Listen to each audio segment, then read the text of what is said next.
Muy buenas noches a todos y en nombre del Paseo Editorial, soy David González Romero. Quería empezar agradeciendo la gentileza y la invitación del ciclo Música de Lobo que organiza la Fundación Carlos Edmundo de Ori y este original formato que después se retransmite en Onda Cádiz.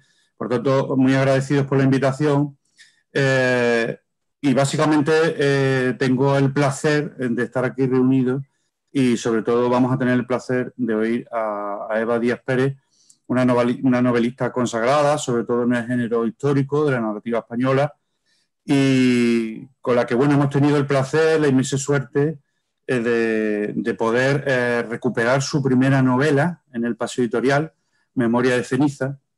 Fue una novela que la lanzó a ella como escritora, pero que tiene mucha, diríamos, intrahistoria, y vamos a intentar destriparla en este rato. Eva, ¿qué tal? Buenas Hola noches. David, ¿qué tal? Buenas ¿Qué tal? noches. Bueno, un placer para mí coincidir contigo, que ya llevamos unas pocas de coincidencias de esta intensa desde hace muchísimos años. Ya Sí, da hasta grima a pensarlo, pero bueno, creo que posiblemente esta sea la coincidencia más feliz que hemos tenido, porque para mí, bueno, el paseo es un proyecto joven, un proyecto que tiene muchas líneas, pero realmente cuando hablamos de recuperar esta tu primera novela, también por otras cuestiones de afinidades también temáticas y de que gran parte de esta temática ha ocupado mucho rato de nuestras conversaciones privadas, pues la verdad es que para mí fue un placer. Y además haber sacado el libro en estas condiciones, lo recuperamos en una colección que se llama Ópera Prima, que intenta recuperar obras, primeras obras o obras algo perdidas de autores que ya están totalmente consolidados en el panorama literario español. Y la verdad es que la inaugura tu novela. Era una novela que andaba bastante perdida, quizás inexplicablemente, pero con una novela escrita con un talento inicial espectacular, y creo que es una novela que además aúna el género histórico y la divulgación de una manera que se ha hecho pocas veces, porque normalmente siempre tendemos a novelas históricas o que son muy entretenidas o que son demasiado divulgativas. Y yo creo que aquí hay un uso maestro del género, aun cuando tú eras entonces una escritora jovencísima, ¿verdad? sí, es verdad. Muchas gracias David por tu presentación. No, Gracias a la Fundación Carlos Edmundo de Ori, bueno, que también me une unos lazos de complicidad importantes. sin Bueno, duda. efectivamente, esta ha sido un reencuentro. Nunca nos hemos separado porque incluso Sí, estudiamos en sí. la misma facultad de periodismo, o sea que es verdad que nos Hemos hemos coincidido tantas veces, sí, sí. tantas veces, largas conversaciones y sobre todo esos encuentros constantes, ¿no? Y porque nos interesan los mismos temas, efectivamente. Por eso yo pensé a la hora de rescatar esta novela en la editorial El Paseo, ¿no? Porque me gusta especialmente el catálogo que ya tiene, ¿no? En esa búsqueda de recuperación de obras, esa línea de ensayo que también me interesa mucho. Entonces, cuando pensé en esa recuperación, en ese rescate, que efectivamente se volvió una obsesión, porque es verdad que el libro no se encontraba, pues pensé en el paseo, ¿no? Y la verdad que estoy muy contenta, estoy encantada con esa edición y bueno, el trabajo está siendo estupendo. Para mí es una felicidad porque es verdad que esa novela la escribí en 2005 y es una novela que, bueno, que continúa despertando curiosidad. De hecho, cuando yo voy a ferias de libros o tengo encuentros con lectores, diría que en el 99% siempre hay algún lector que me recuerda a esa novela o que me pregunta cómo encontrar esa novela, ¿no? Entonces ya era para mí una obsesión angustiosa. Antes decir que escribiste esta novela en 2005, han pasado ya muchos años. Mm, en esos años, bueno, pues tú con diversos títulos has cosechado, bueno, fuiste finalista del Nadal, tienes el premio Málaga de novela, tienes el premio Andalucía de la crítica, tienes un largo historial como novelista histórica, aparte de otros libros que a mí siempre me han gustado mucho, de ensayo y de reportaje periodístico amplio, que también son muy dignos de reseñar. Sabes además que yo tengo una debilidad por una de tus novelas, Adriático, una novela que a mí verdaderamente me impresionó.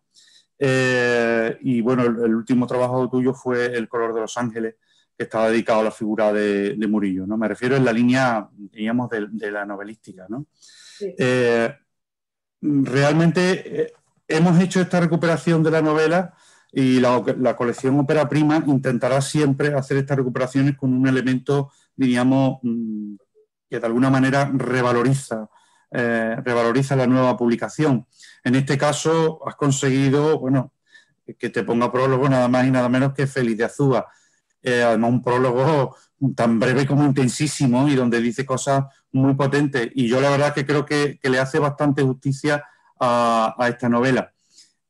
Han pasado muchos años, quizás, pero es una temática que no te deja nunca. Yo lo sé también porque a mí siempre me ha interesado mucho todo el tema inquisitorial, todo el tema de las publicaciones en torno a los heterodoxos españoles, al protestantismo en España incluso. Pero yo creo que lo lógico sería empezar intentando que tú hicieras memoria, no tanto de ceniza, porque todavía no, estamos muy vivitos y muy coleando, pero memoria de cómo das con esta temática, la temática no ya inquisitorial, sino más bien el momento concreto de heterodoxia que se produce en esta ciudad, que por otra parte tenía una lógica, porque Sevilla en ese momento, en el siglo XVI, era la capital casi del mundo. Se produce una heterodoxia muy profunda, casi contra las señales de identidad básicas del catolicismo meridional y del catolicismo que había establecido la monarquía desde los reyes católicos, ¿no? Y se produce una heterodoxia en un núcleo de población que era muy importante, porque es verdad que en Valladolid también hubo un movimiento muy similar, pero el movimiento de Sevilla no tuvo comparación. Ese lo retrató en su novela Miguel Delibes, en El hereje, pero me gustaría saber cómo te decidiste tú, cuál fue la fuente de información principal que te llevó a tomar este tema y para desarrollar tu primera novela. Pues la verdad es que todo empezó una mañana en la que fui a hacer un reportaje al monasterio de San Isidro del Campo, ¿no? que es el núcleo principal de la novela, ¿no? Donde se desarrolló este episodio de herejía protestante, ¿no? Yo no lo sabía, yo tengo que admitir que a mí me encanta la historia, pero ese día fui simplemente a cubrir un reportaje porque, bueno, como ha pasado en tantas ocasiones en ese monasterio maravilloso que está cerca de Itálica, en Santiponce, pues había sufrido un nuevo expolio, ¿no? Ha sido un sitio abandonado durante mucho tiempo y, bueno, nos llamaron a distintos periodistas interesados por estos temas para acudir allí a hacer un reportaje.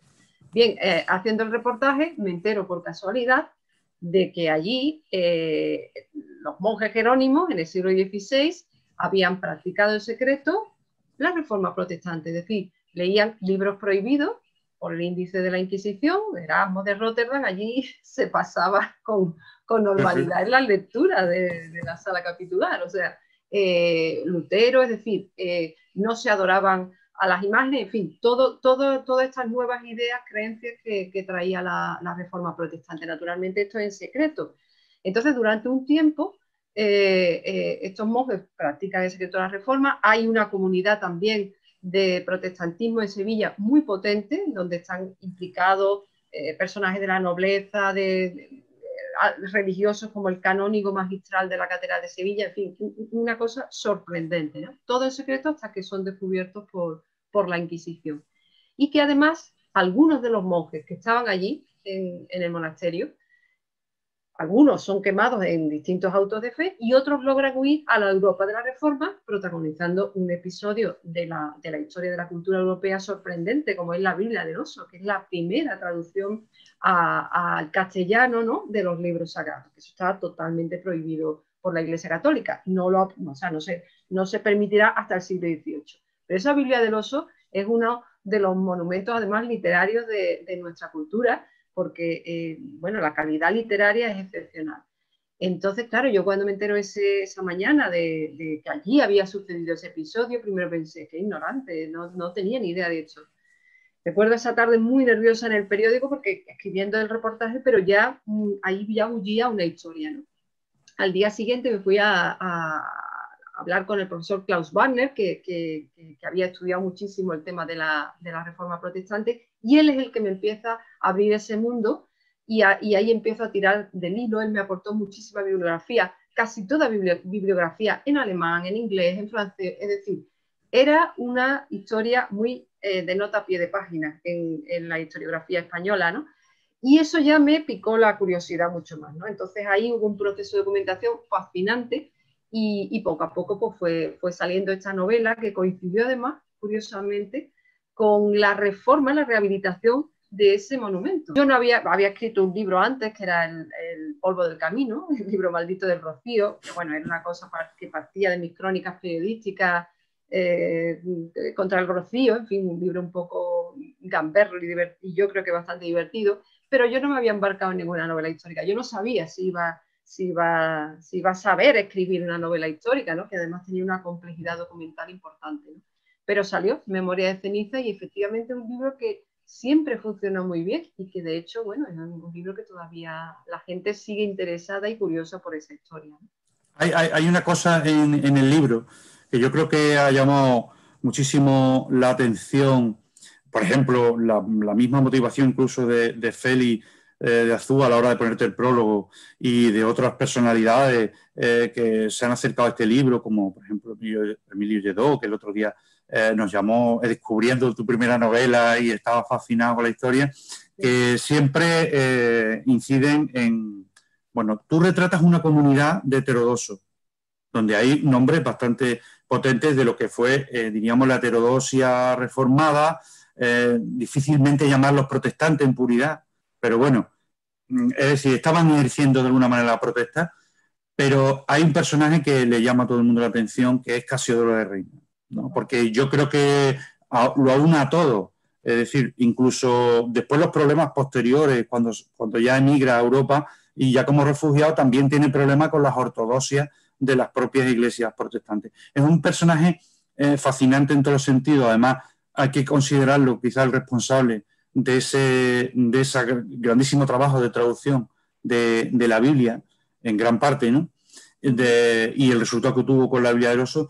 Háblanos un poco de Casiodoro Reina, porque es una figura increíblemente olvidada. Total. Yo realmente la gran fuente de información que tenía sobre él era una fuente, como suele pasar en este país, adversa, era Menéndez Pelayo y, y su historia de los heterodoxos, que es uno de los grandes mal de archivo de este país, porque era un señor que para fustigar a los heterodoxos lo que hizo fue conservar su memoria, paradójicamente conservarla, ¿no? Y además con el estilo peculiar de Menéndez Pelayo, que siempre es muy brillante y muy entretenido. Sí. Entonces es un personaje que verdaderamente es de una riqueza increíble y sin embargo lo hemos tenido prácticamente en el olvido. Hasta hace muy poco prácticamente no había ni biografías de este grandísimo personaje. Háblanos un poco de Casiodoro de Reina. Sí, en efecto, bueno, uno de los primeros documentos importantes fue leer la historia de los heterodoxos de Menéndez y Pelayo, donde efectivamente hay, aunque él fustigue a los herejes, pero sí que hay una admiración sí, totalmente. Intelectual, ¿no? Por estos personajes que yo en el fondo cuando escribí la novela, más allá del asunto religioso, a mí me fascinó esa aventura intelectual, ¿no? De gente capaz de morir por leer, por esa curiosidad intelectual. Era muy el Renacimiento, ¿no? Muy siglo XVI, sí. ¿No? Esas ganas de quitar un poco de oscuridad y de tinieblas y recuperar un poco la luminosidad del conocimiento, ¿no? Eso es lo que a mí me fascinó especialmente de estos personajes. Y en efecto, Casiodoro de Reina, claro, lo descubrí en Historia de los Heterodoxos de Menéndez y Pelayo, pero con toda esta documentación que me aportó el profesor Klaus Wagner, pues ya leí su biografía en inglés, naturalmente, porque a mí me sorprendió eso. Le digo, es que es un personaje absolutamente en penumbra en la historia de España, ¿no? Se está en las periferias absolutas, porque después sí encontré algunas alusiones, por ejemplo, en ensayos de Antonio Domínguez Ortiz. Sí, había trabajo. ¿Verdad? Pero era muy poco lo que se mencionaba, ¿no? Y me pareció fascinante, me pareció un personaje absolutamente deslumbrante que lleva a cabo pues, una tarea, pues eso, impresionante, siempre muy sensato, muy...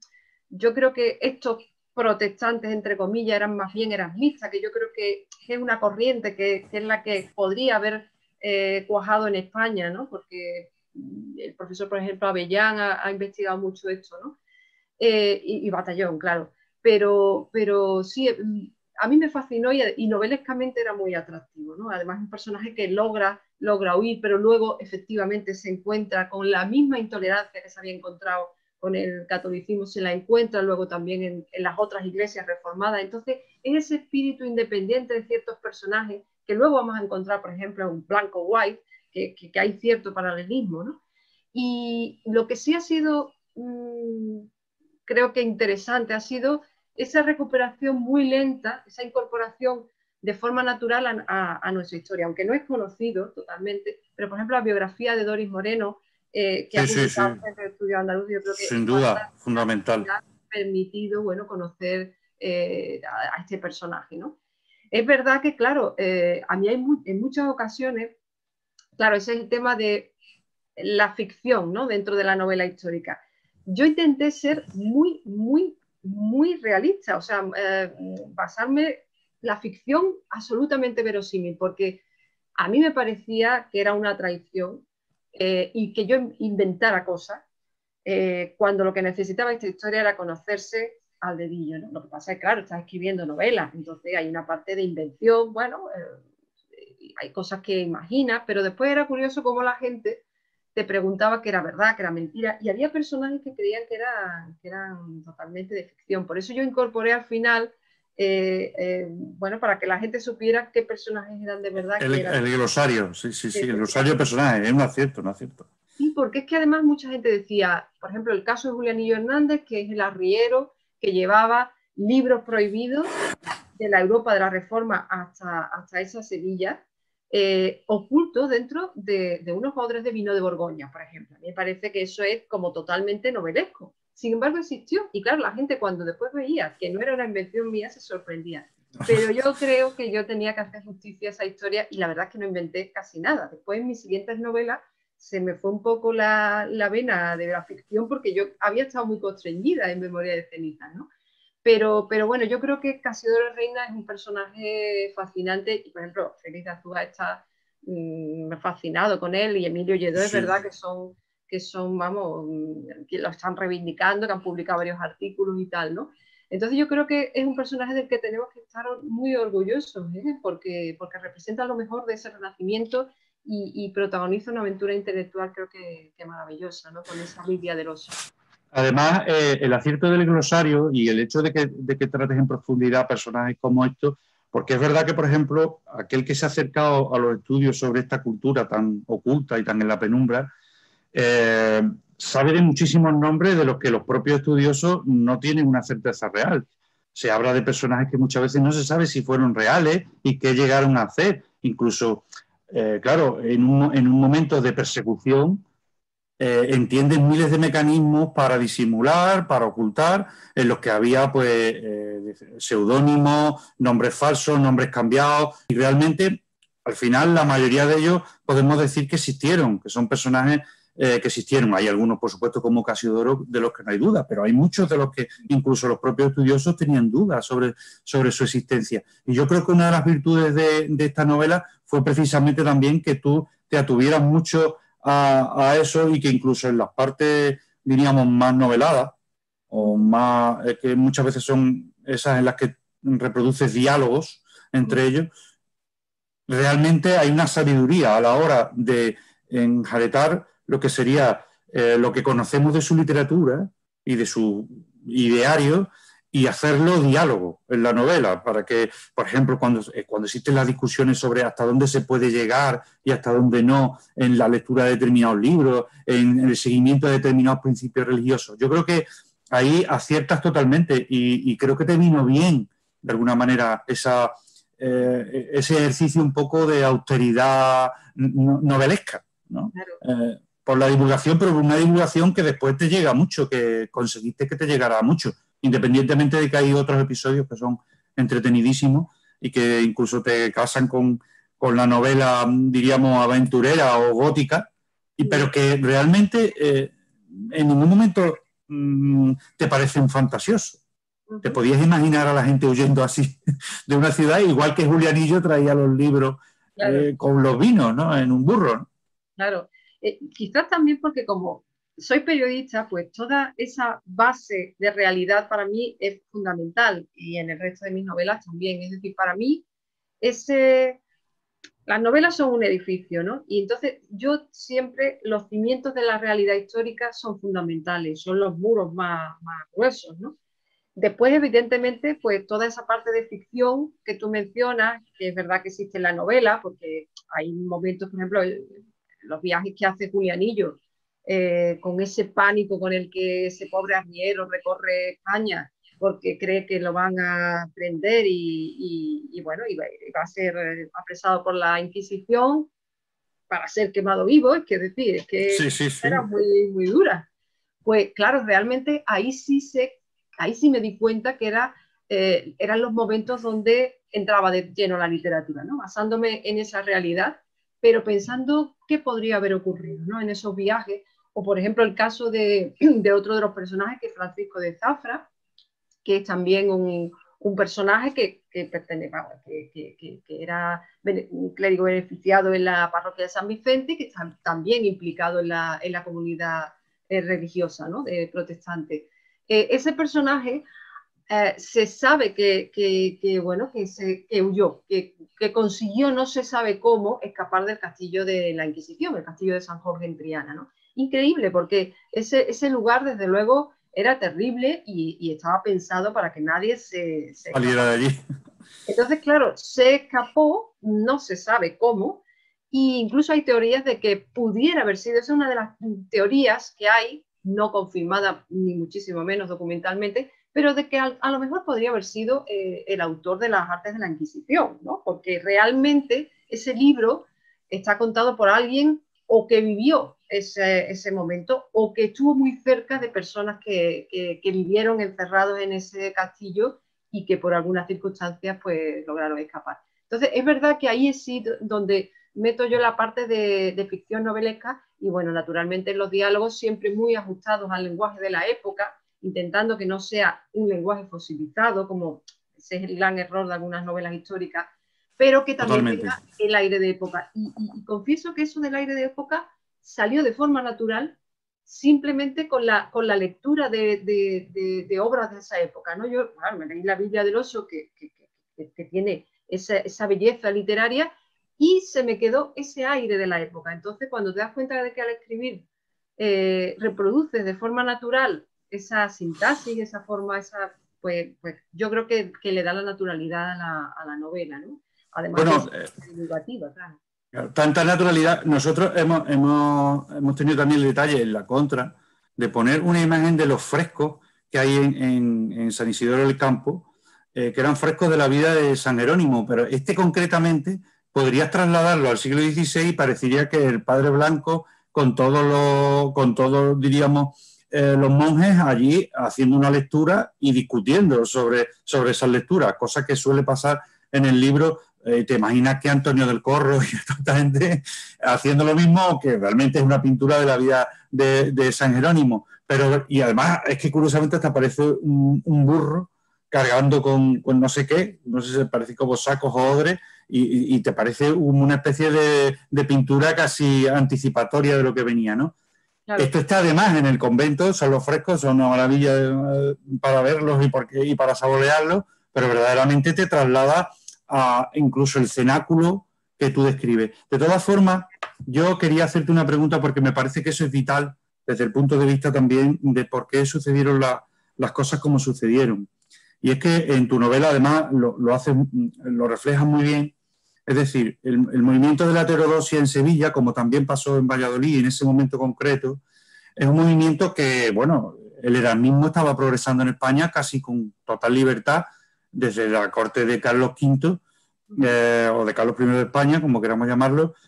De alguna manera, esa heterodoxia, entre comillas, no era tal, sino que, bueno, los libros de Erasmo se difundían y tal, y hay un momento determinado en el que yo creo que se confunde, no, creo que la política toma la religión, y yo creo que ahí el heterodoxo pasa de ser un heterodoxo religioso o un hereje, pasa a ser casi a un traidor político.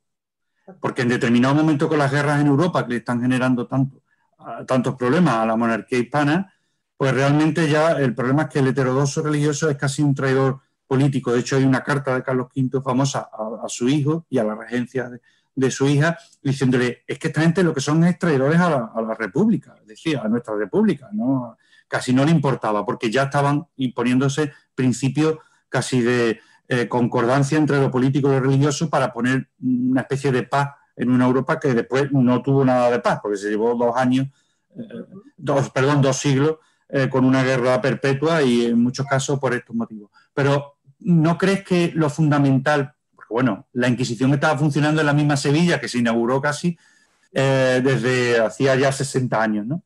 ¿No crees que lo fundamental que se produce y que tú en esta novela reflejas muy bien es que son las clases poderosas las que protagonizan ese giro, esa heterodosia, y entonces el poder y la monarquía y los poderes se asustan verdaderamente? Decir, bueno, perdón, es que ya nos están llevando a la contraria la gente que están con nosotros. Es decir, porque estamos hablando de que los cenáculos son o bien intelectuales que están marcando incluso la forma de hacer doctrina y sermones en la Sevilla del tiempo, o gente que está totalmente empoderada, que es gente adinerada, que es gente culta, que tiene acceso a una cultura de libros y tal. ¿No crees tú que lo fundamental ahí es que se produce una traición política casi de las propias hegemonías intelectuales y socioeconómicas Sí, en el momento concreto ese? Sí, es el momento de ruptura de lo que había estado sucediendo, pues casi desde, yo diría incluso de ese humanismo de finales del siglo XV, ¿no? Que ya que se empieza a diluir. Y tan desconocido. Exacto, tan desconocido. Yo estoy ahora mismo novelando esa época, precisamente. Estoy novelando me estás avisando. Eso, que es fascinante porque ves sí. Que hay cierto atrevimiento que luego en unos años va a terminar así, como tú dices, ¿eh? Y que esa aristocracia intelectual que va a protagonizar esa tendencia, esa corriente al erasmismo, que yo pienso que es lo que tendría que haber cambiado. O sea, esa debería haber sido la reforma necesaria quizás en la Iglesia española.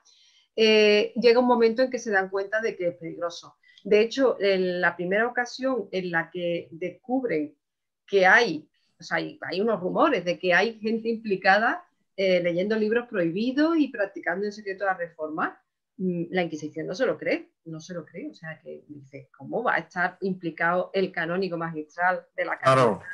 Claro. Un Ponce de León, los monjes, esto es imposible, no se lo creen. Y pasan hasta que ya es demasiado evidente y efectivamente ya ahí se corta de raíz prácticamente la herejía protestante en España con los autos de fe en Valladolid y en Sevilla. Ya no queda práctica, la lista de los autos de fe va a ser ya muy residual, ¿no? Esta herejía protestante a lo largo del XVI. Se los cargan absolutamente, ¿no? Y es curioso porque antes los autos de fe, pues claro, habían estado protagonizados por los judaizantes, ¿no? Pero ahí hay un cambio que sucede precisamente en esa época, ¿no? Que es la que retrata la novela. Yo creo que apasionante, porque a partir de ahí se cierra la puerta de esa España que pudo ser. Han indicado que tienes que leer ahora al final, y que suele cerrar el espacio Música de Lobo, una lectura del autor. Así que adelante, cuando tú quieras. He cogido una parte un poquito tremenda, que yo creo que ilustra perfectamente esto último, ¿no? El final de aquellos heterodoxos, ¿no? De cómo fue ese auto de fe, ¿no? Así fueron atados y dispuestos para el suplicio. Y aunque se les invitó a que renunciaran a sus creencias para así tener el favor y morir como reconciliados y a garrote vil y no quemados vivos, la mayoría decidió ser fiel hasta el final a su fe, y hasta parecía que tenían visiones de los santos evangelios y que estaba sucediendo el día del juicio final y que ellos serían salvos en el último momento. Pero sufrieron la peor de las muertes, con los ojos desencajados y la piel que se les desprendía de los músculos como en los más terribles martirologios de los santos. Y cómo hedía aquel lugar a carnes quemadas y a fuego infausto y a terror, y a una noche que ya cubría todo el espanto. Pasaron las horas y un humo salía de cada pira que ya no se sabía ni a quién pertenecían las cenizas de cada patíbulo. Ese humo, aprovechando un aire de noche cerrada, ascendió hasta una cierta altura y se perdió en las oscuridades. Algunos, al ver el extraño prodigio, pensaron que eran las almas negras de aquellos herejes que buscaban las puertas del infierno, que acaso estaban muy cerca de esa ciudad de Sevilla. La gente iba poco a poco marchándose, porque habían tocado a completas. Los soldados recogieron las cenizas de los herejes y las metieron en unos sacos inmundos con restos de otros condenados, quizás de hacía muchos años. Así se encaminaron hasta el cauce del Guadalquivir, en un lugar alejado y también extramuros, y las arrojaron a las aguas negras. Algunos vieron un extraño remolino en el río que parecía traer hasta el fondo aquel resto de la memoria maldita, la última tumba de los herejes, la fosa de los heterodoxos. Casi amanecía y otra vez la luz poderosa e imposible comenzó a matizar aquellas aguas, hasta ese momento oscuras y temibles, trocándolas en un espejo que volvía a servir para que se mirara la más hermosa y traidora ciudad sobre la tierra. La verdad, con ese párrafo cierras perfectamente incluso la idea de la novela. Así que bueno, un placer, Eva, como siempre. Igualmente. Seguimos en contacto. Muchísimas gracias a todos y bueno, espero que disfrutéis después de este ratito con la lectura de Tu memoria de ceniza.